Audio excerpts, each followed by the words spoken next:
Hello, and thank you so much for being part of today's edition of Joy Asoya Live. I'm sure you're having a relaxed evening, but not here in the studio.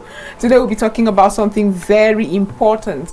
We're getting into how young people can leverage on the Internet of Things to help our GDP. When we talk about the economy, very often we forget the most energetic sector, that's the youth. And today we'll be concentrating on what they too can leverage on, especially now that everything seems to be at the tip of our fingers, to ensure that they too contribute. And how can government help in all of this?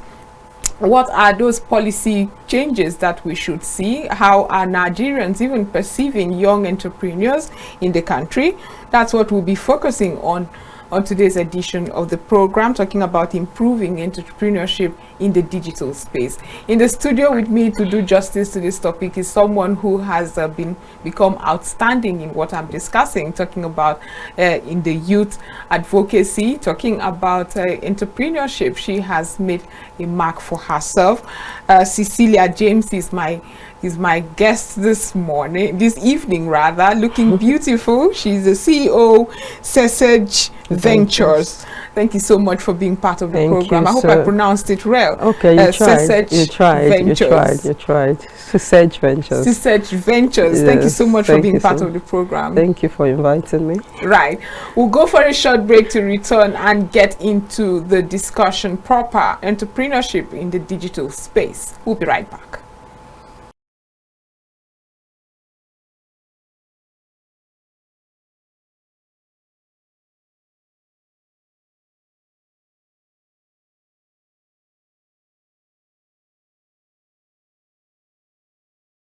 Welcome back from that very short break. Like I said earlier, we have Cecilia James in the studio. She will tell us all about the challenges she has personally faced in the entrepreneurial world, talking about leveraging the Internet of Things or ICT to help her business. We'll get to talk about the perception of Nigerian businesses. How do Nigerians perceive the businesses here? Is it good enough patronage?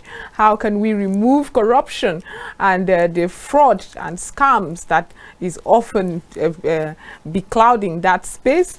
Promises to be a very important and interesting conversation. Cecilia, thank you again for being part of the program. Thank you for inviting me. Yes, so unlike many young people like you, you decided to go into entrepreneurship. You did not wait for a white-collar job. Is there a reason why?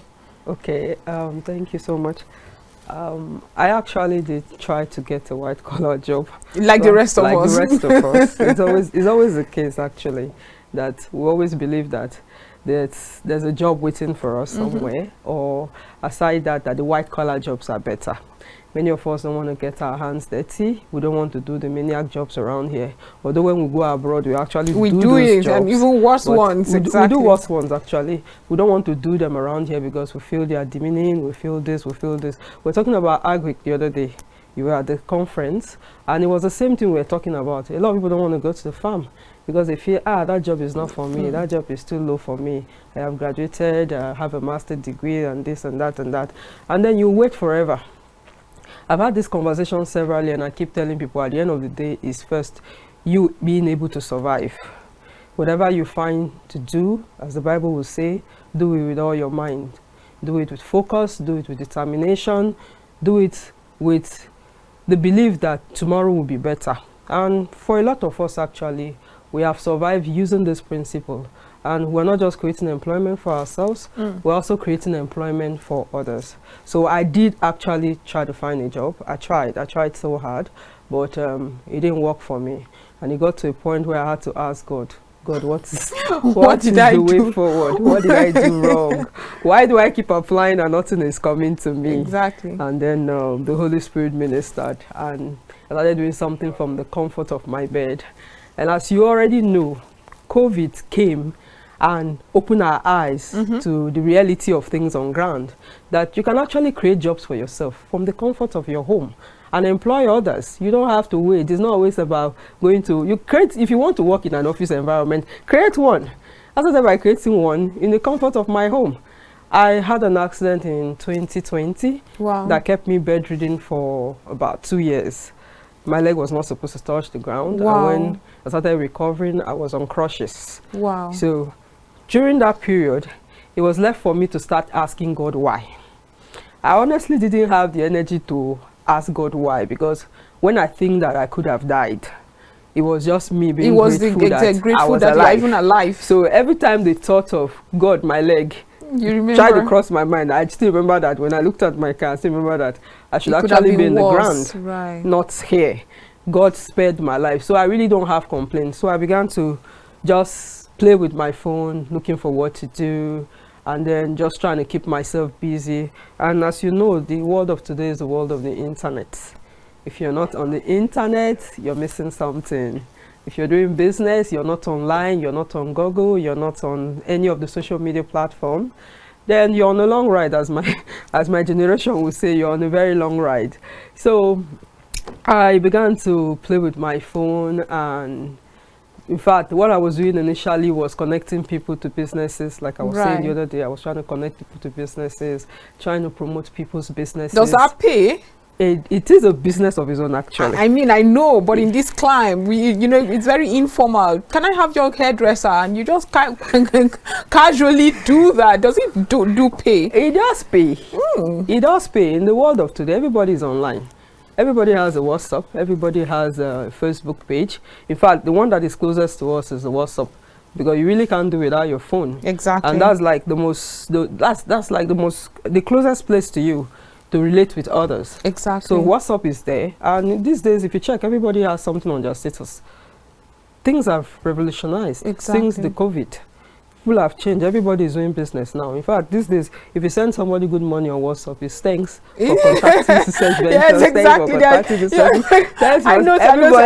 I saw a comedian made a joke out of it. So you can no longer greet people again. Everybody, because everybody is a business CEO. Thanks for reaching CEO. Everybody now is a CEO. Exactly. So business has revolutionized, and then shop is becoming a bit unattractive.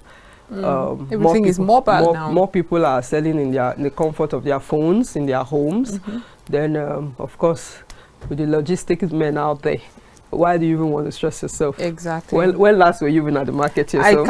The truth is, it's been a while. It's been a while. So everybody is just enjoying the comfort of their phone and comfort of their home, and then the logistic men delivering here and there. So it's convenient for everybody. It's convenient for everybody. While it is convenient for everyone, would you say that it has it's a space that has been properly tapped with the potentials of it? Yes, right now it is being properly tapped. Maybe before the COVID, it wasn't as well tapped as it is now, but for now, it is properly tapped. Okay. Yes. Well, young people still complain of jobs. I mean, when you read about 28% unemployment rate in Nigeria, dire statistics and all of that, and you ask yourself, this is a space that does not limit anyone. So what's that disconnect we keep having? I think it's a mindset thing. A lot of them have it in their mind that I have graduated, I don't know, somewhere in their head that I'm entitled to a white collar job. So if it's either a white collar job or nothing. But some of the others have decided that this is a reality on ground. Right. Rather than waiting for a white collar job, why don't I make do with what is available? Let me work and put food on my table first. If along the line, if I get a white collar job, then good. Go for it, good for it. If I don't get, why don't I improve in what I was doing? Like what I said, I started my business on my accident bed. At that time, my priority wasn't even making money. My priority was just let me even walk again. Yeah, because something. I wasn't sure I could walk. In fact, nobody knew if I was going to walk. We were just praying that I will walk again, I will be okay. But at that point where I was, you would tell, it's not job that will be in my mind. It's recovering that was in my mind. But even at that, I was able to discover something that has put food on my table. I've employed people. As I'm here now, I have workers all over working. I mean, we will get into that.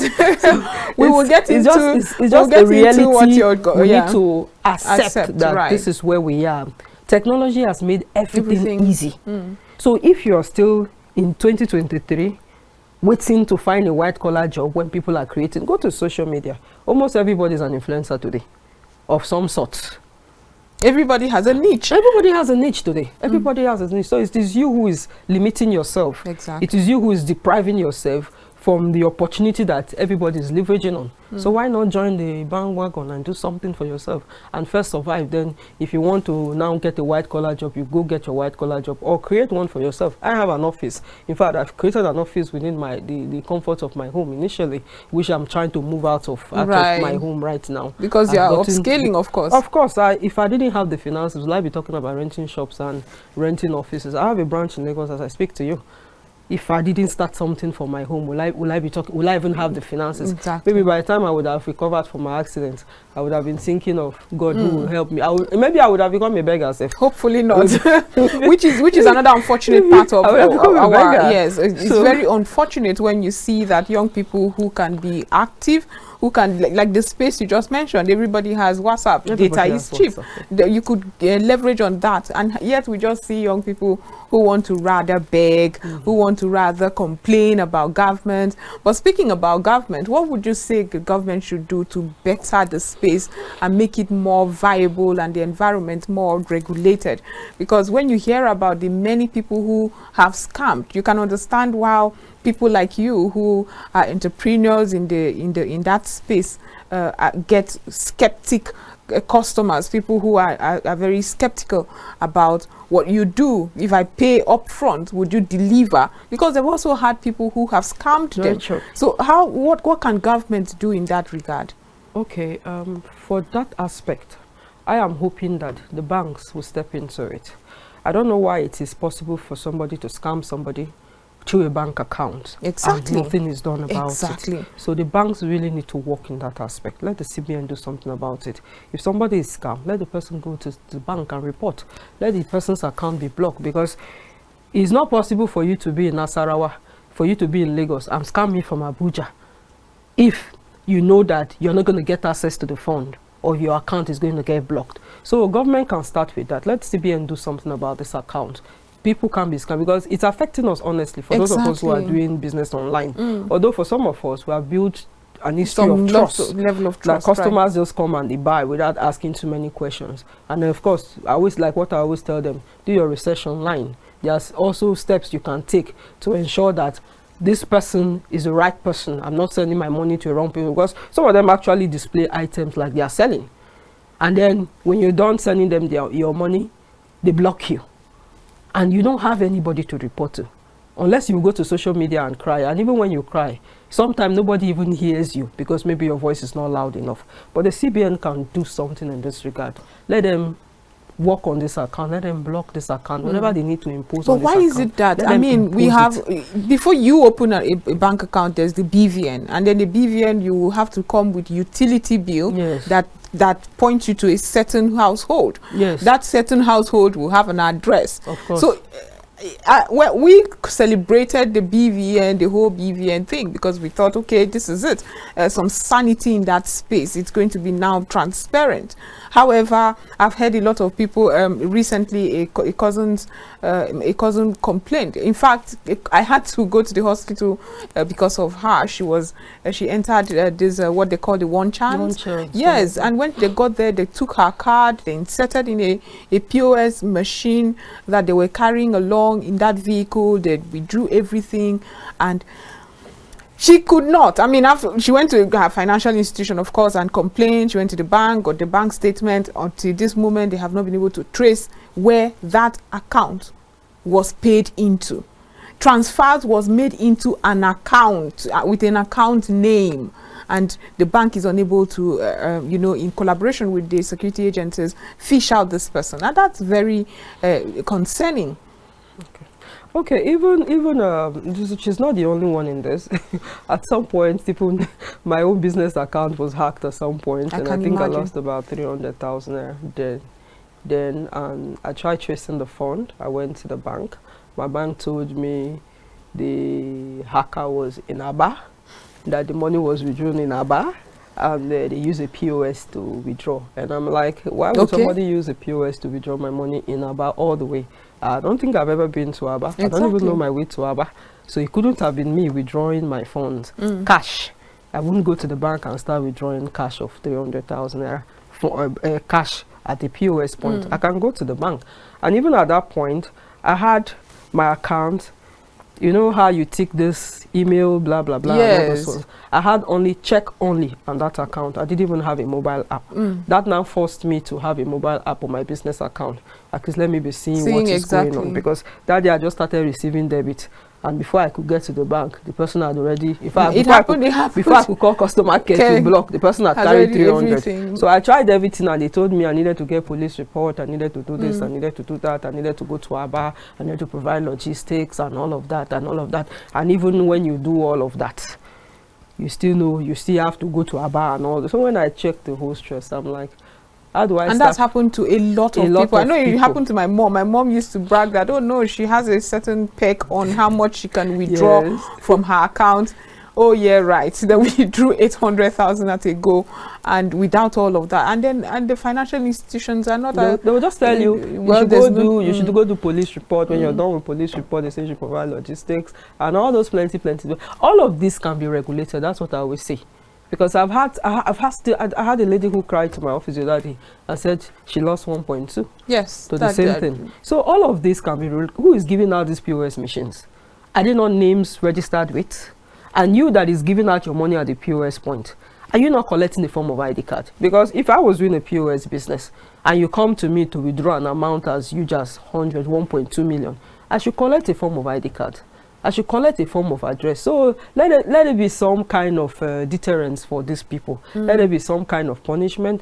Maybe the POS person who does not do his due diligence is made to pay this money to the customer, and then the bank can serve some punishment to this POS. So I just think that is what needs to be done. Because at the end of the day, like what you were saying, nobody opens an account in this country without a home address, without a utility bill. And for those of us who are into business, they will even tell you to go the extra mile, to go and bring your SCUMO and this and that and that and that. Document, and then tax. I'm trying to imagine all of that. You have provided all of this as a business person. How do you now go scamming people? Because when you do that, you have provided all of that. Your business is at risk. It means you don't want to run a business with that name. Because even before you are supposed to run a business, you should have registered with CAC. So if you have done registration with CAC, you have done all the regulation and met all the government requirement. How do you go about scamming people? It becomes difficult for you to scam people. But like what we were saying now, maybe it is that the WhatsApp business environment is not really regulated. So government does not really have control over what people are doing with their WhatsApp status. So it is now left for you, the customer, to do your due diligence. Don't just buy from anywhere, because it's not okay for us to blame government all the time. But what does due diligence require? Because I go, just like the rest of us, something is advertised, I get to the page, you probably have so many followers already. I see that you have beautiful products that you are advertising. I go to your website, you have the same. And then I do business and I'm confident. What else should one do as a customer having gone through your page? Because that's all the due diligence some of us do. Okay, let me also say that a lot of time you hardly find people who are scamming people who have built a website. Really? Of time you will find them. They're always just on Instagram and WhatsApp. Right. You hardly find them because it costs money to build a website and maintain it. As of this morning, my web engineer told me I needed 200,000 to renew hosting. Is it a cost you're willing to pay because you want to scam people? How many people will you scam? Because for every one person you scam, there's an alarm. Right. Do you understand? So for every time you scam somebody raises an alarm. So it's just a matter of time before you figure out. You cannot scam the whole of Nigeria. That's true. That's just the truth. That's why I say you do your due diligence. It's not possible that somebody will buy goods and put in a shop to be scamming people rather than selling the goods. So do your video calls. Tell them I want to see what I'm buying. Right. I want to see your shop address. Show me your camera, because if I'm seeing you inside the shop, because it happens too that sometimes, like you have in Lagos, scammers still go to people's shop and do the videos when customers insist, I want to see what you're selling live. So they will go to another person's shop, do the video, and you are seeing the video, and then you pay, and the product still doesn't come to you, and you're confused because you actually saw this person in the shop. Yes. You saw the product. So what happened? It happens. We are not saying it doesn't happen, but go the extra mile Ask them for address. Let me see you in your shop. Let me see reviews. Let me see other customers who have bought from you. Let even Google say, for you to even put your business on Google, you need some evidence. Google will tell you to snap your shop, to snap the front of your building, to snap this, to snap this. If not, you cannot really put your business on Google. But that doesn't help those business people who are starting from home, who probably would not have the signages and all of that, would it? You don't need a signage to put your business on Google.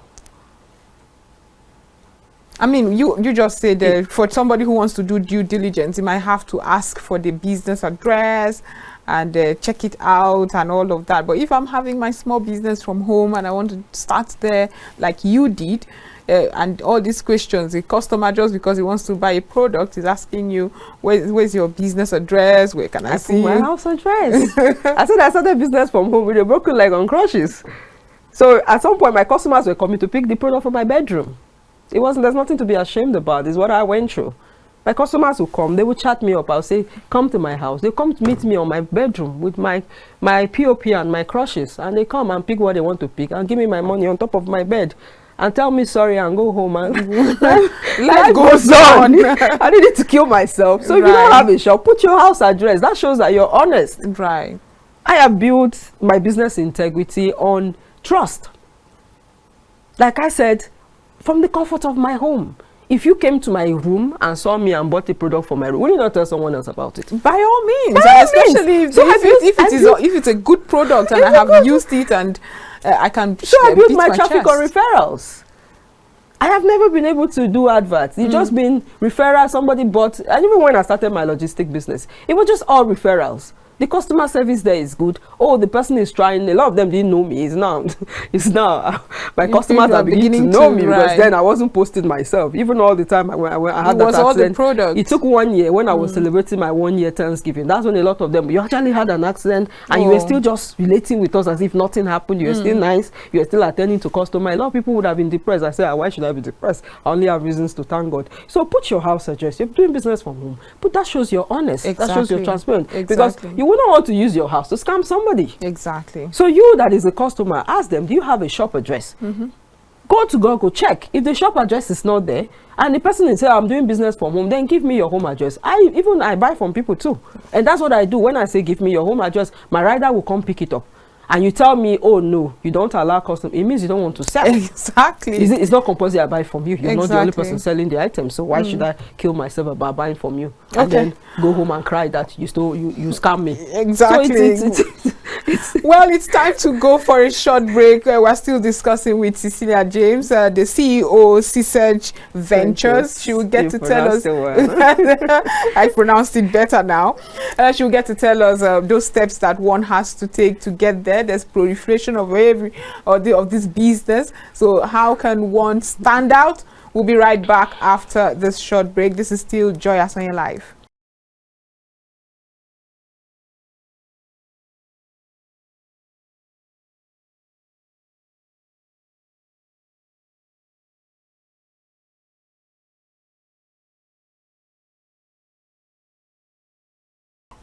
Welcome back from that. We're still discussing entrepreneurship for young people, especially in the ICT sectors. And we've just gotten the conversation to where there's proliferation or saturation of these businesses.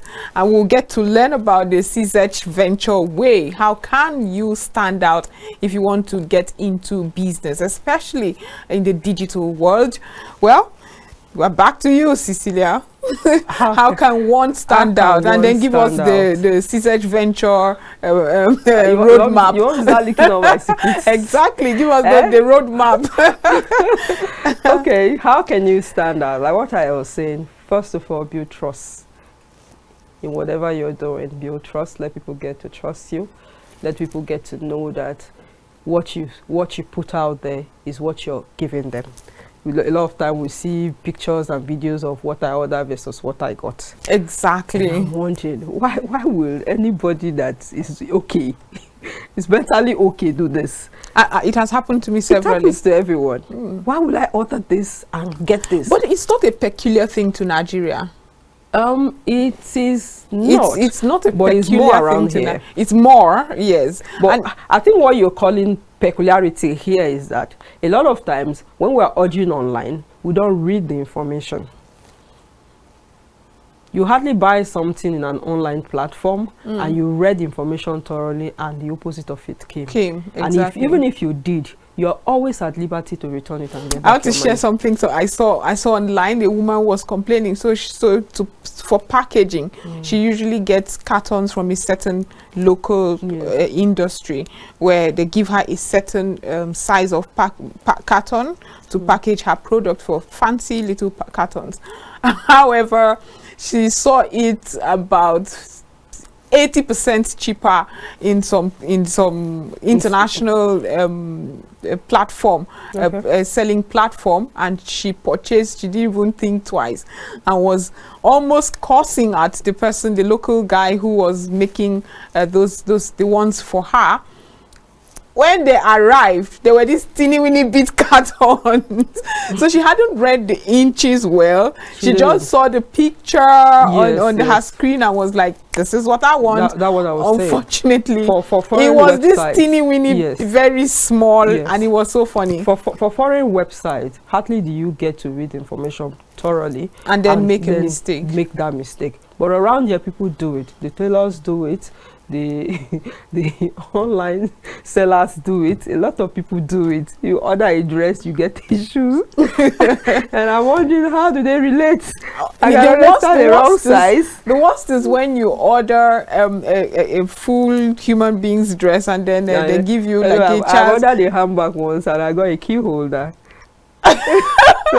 I still have it somewhere around. Instead of the handbag, the key holder. It was supposed to be a full handbag. What came was a key holder, not bigger than this.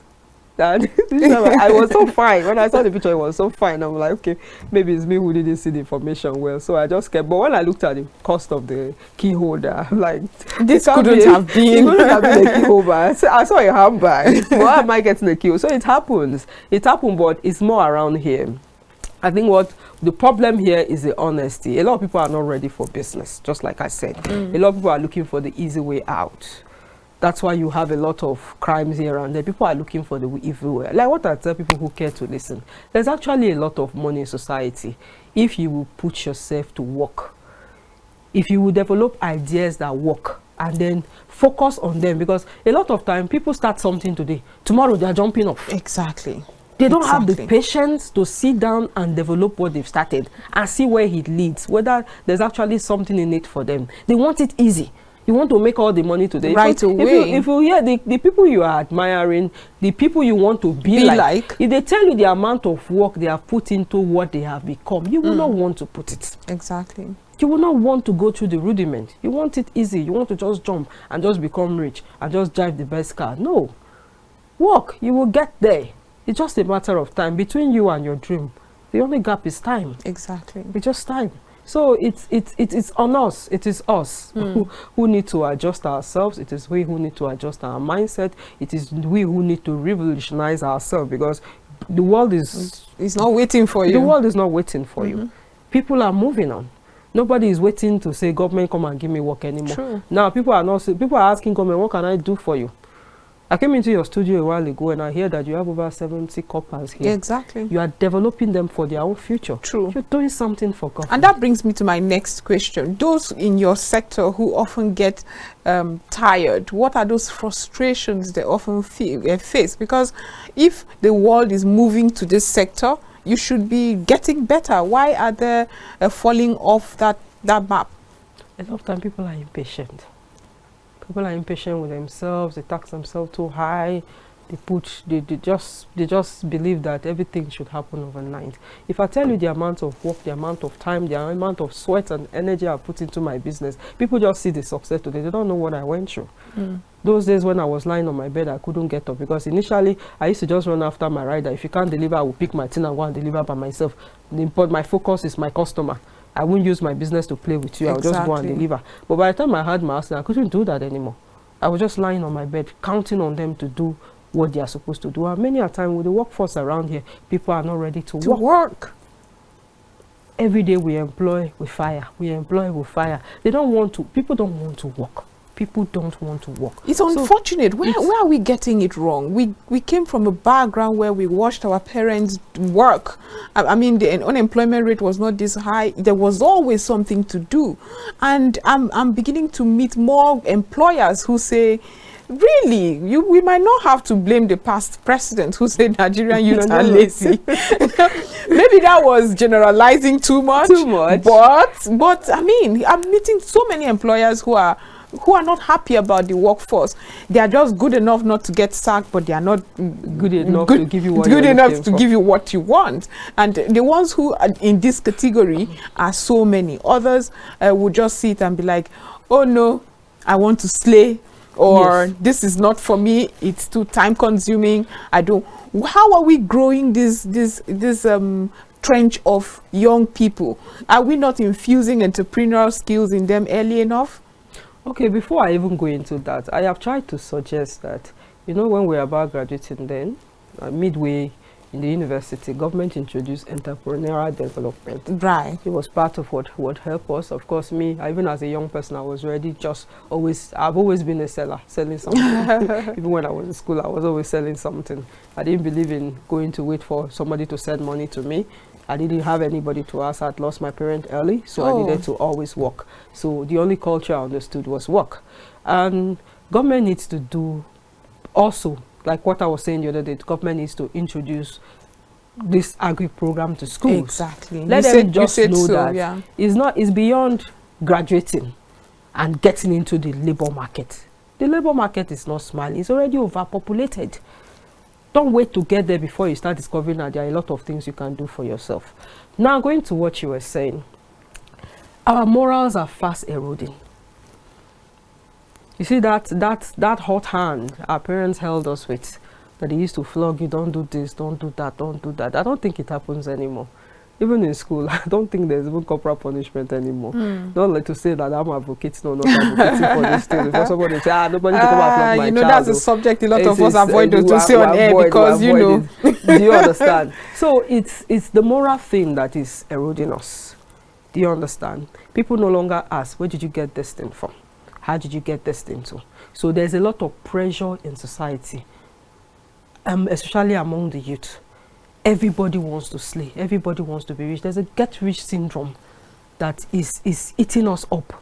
People don't ask, how did you work? In fact, they don't even ask. I listened to a friend who told me a story the other day. He said he had a friend who always told him that he was, who always thought that he was into Yahoo. How did you make your money? So he didn't bother to debunk the story.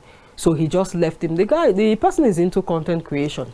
He works online and he's making his money online, because I know that because at some point in my life, I blogged. I was a blogger and I was earning my money in dollars, even back in the days. So he said he's into content creation and he makes his money online, as all of us know. But this young man kept thinking he was into Yahoo and kept telling people the boy is into Yahoo. He heard it, he didn't bother to debunk it, he didn't bother to even, he just laughed about it. Then he comes to meet him and say, bros, how did you do it? I want to be rich too, I want to drive a Benz. I need it so badly, I need it so badly. And the guy said, how badly do you need it? He said, very badly, I will do anything.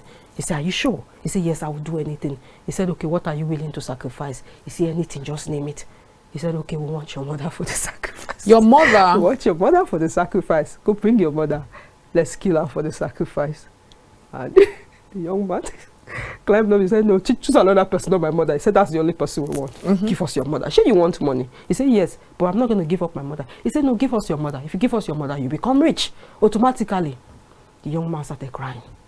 He said, no, not my mother. Not, I will give anybody else, but not my mother. He said he cried and started begging and begged and begged. And they were videoing him. They posted it online. And we had a good laugh. Like, where did we get here? How are you willing to give anybody else but your mother? Anybody else is also a human being. Exactly. That's your father is in there. Anybody else is also a human being. But you just didn't think it was going to be your mother. And that's the same thing these one chance people do. How do you sacrifice another human being because you want to eat when God has given you hands, God has given you a brain, you have look eyes, at you Nigeria. can see. We are Packed with so much resources. There is so much resources, and above it all, to top it all, we have a lot of mental resources. Exactly. What are we doing with it? When we go abroad, like I said, we work.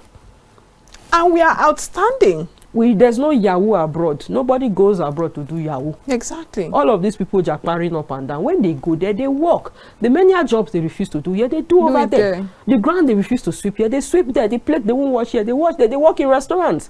Why do you do that abroad and you can't do it in your home? It's beneath you here. It's beneath you here. But over there yeah. And then you go there and even live like a slave. At the end of the day, it's us. It's our mentality that needs to change.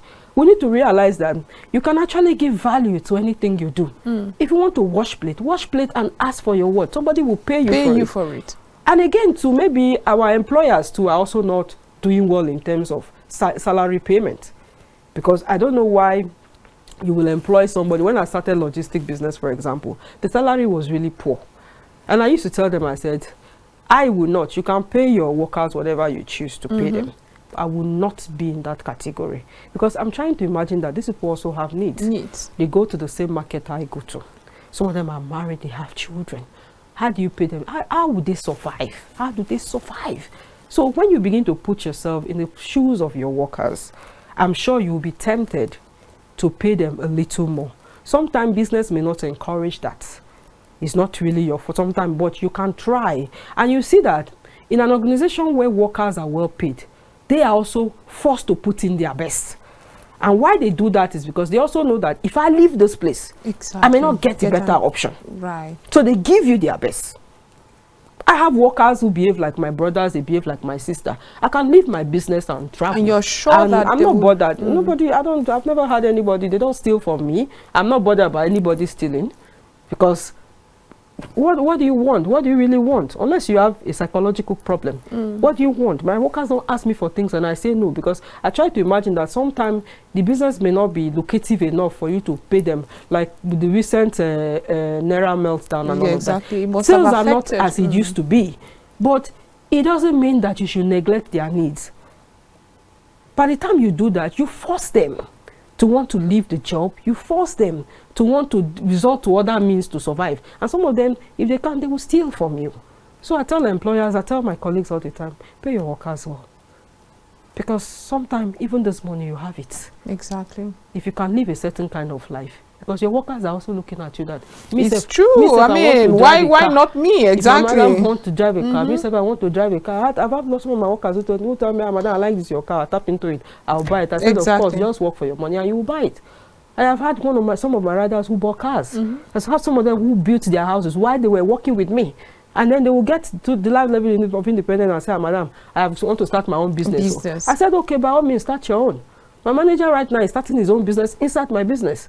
It doesn't stop my own. It comes for me for ideas. I said, okay, maybe one day just tell me, he said, madam, I'm not leaving you. I said, no, at some point you must leave. That's the truth. At some point you must leave. But I think I better have this relationship with them where even when they go, you can call them and they are happy to come and serve, than to be in a situation where they want to go and never want to see you again because they feel cheated. Yes. Workers feel that way sometimes. So it's on all of us. It is on the workers, it is on the workforce, it is on the young people who are coming behind us, because schools are churning out graduates every year. Every year. Coppers are many in town. If you go to their camp and see what's going on, you'll just be wondering, where are all these people going to fit? In fact, when I came in, I saw the people trooping out of here. Exactly. I asked, is there a school here? That was the first question. I asked, but it's somewhat like a school, because what we do is a capacity building for these young people. And then I heard it was capacity building. I'm like, how do you cope with payment? Do you pay all of them? Say, yes, we pay them. I'm like, oh, that is really encouraging. It is. If other organizations will do this, I'm sure by the time these young people graduate, they will want to work. By the time they are done serving, they will want to work, because they would have gained skills. They've come here, they've learned skills. And you're not just giving them skills, you're also empowering them.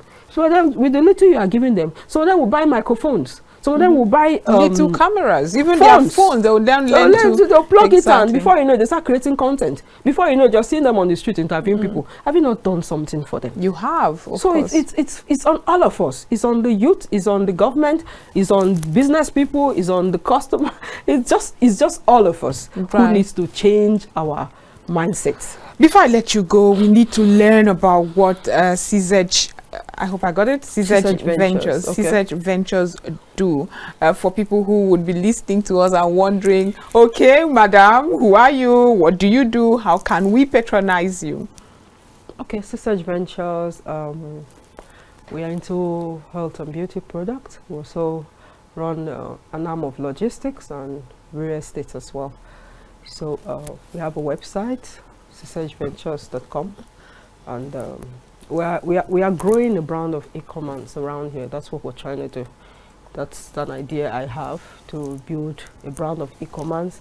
I don't really know, aside the ones that are foreign, I don't really know if we have a Nigerian e-commerce site.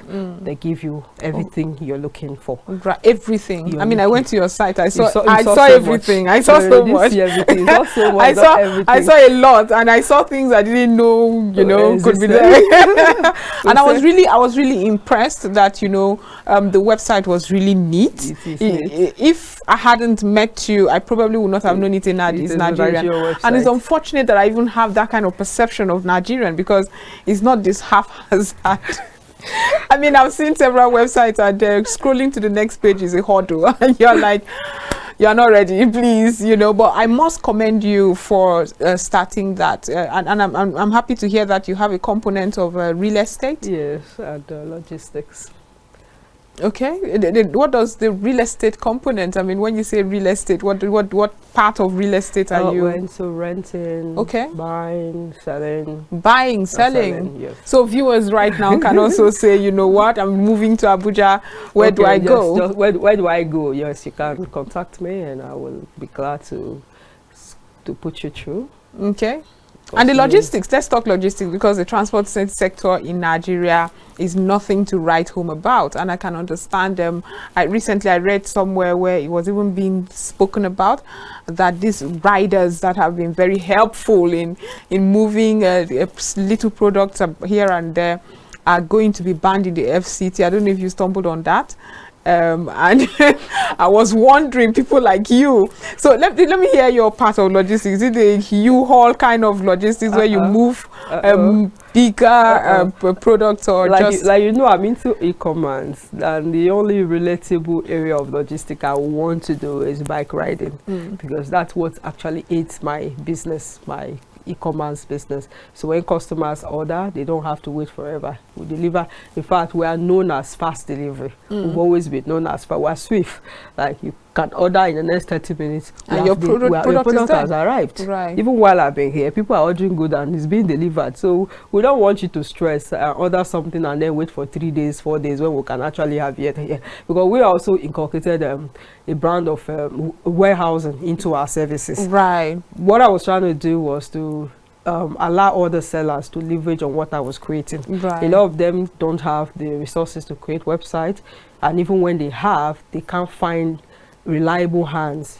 Websites are very delicate to just give it to anybody. So a lot of time people build websites and they can't maintain the website. It costs a lot to maintain. As I'm thinking about this morning, I need about 200,000 naira good thing you're a madam, to renovate my renew my hosting. And I think by this morning my website, my manager just told me, madam, website is down. I'm like, you didn't send me the email on time. I have to figure that out by tomorrow, and see how I can rectify that. And because the challenge is actually we can't pay with naira. That is the challenge. It's part of what we are facing in business. We cannot pay. You live in Nigeria, but you want to transact, you cannot use your currency. You have to go buy dollar. Why is that? It's government regulation. It's not I'm not the one to answer that. It's unfortunate. Regulation. I mean the government has to better this regulation. The logistic business in Nigeria, all over Nigeria, is helpful. It's helpful to businesses, it's helpful to consumers, because there's hardly anybody who does not use the logistics service. I don't know why it's such a bother that government wants to ban. It was a conversation I stumbled on, and I was wondering why it would even be considered. It makes it, I'm not sure the justification for it. Maybe one of these days, for my viewers' sake, I'll bring somebody from the FCT to explain that conversation. So far, I don't think it's been implemented. It's still on the conversation side where they are talking about the security risk. I don't think it's still just in the conversation side, because I'm into logistics and the challenges we face are enormous. We go from AMAC to post office to doors. I know the regulations are just too many, and all of this you're paying. Of course. And no one is cheap. Some of them you pay as high as 25,000-35,000 per bike. There was a time post office was trying to implement, I think, 250,000 naira. And I'm wondering, if I have just one bike and I have to pay 250,000 naira post office certificate fee, and then I have to pay what do you call it? Pay AMAC, I pay DOAS, I pay. There's another one that when you cross Kubwa, they call it Buhari Area Council. You pay. When anything takes you to Suleja, you pay another month. And all of it, by the time you add all of it, it's really not worth it. You're still paying salary, you're buying fuel with the increase in fuel and all of that. You're paying salary, you just want to give up. So a lot of people are already giving up. Where do people like you cry when government taxes are too heavy on you? I mean, I should expect that.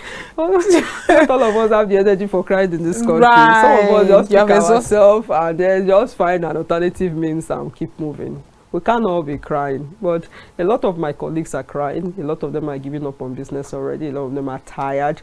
A lot of them are selling off their bikes because they can't cope with too many regulations. That's unfortunate. You really can't meet up. That's unfortunate. If you must pay salary, you can't meet up.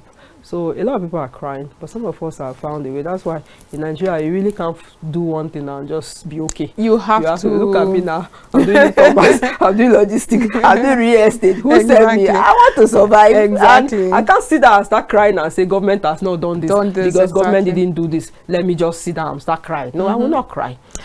Okay, before I let you go, for those who might want to contact your business, how would they reach you online? She's legitimate, by the way. She's legitimate. Okay, Joy Asonye Life and the crew can attest to that. So you can share your contacts for those who might want to reach you. Okay, my phone number is 08025707646.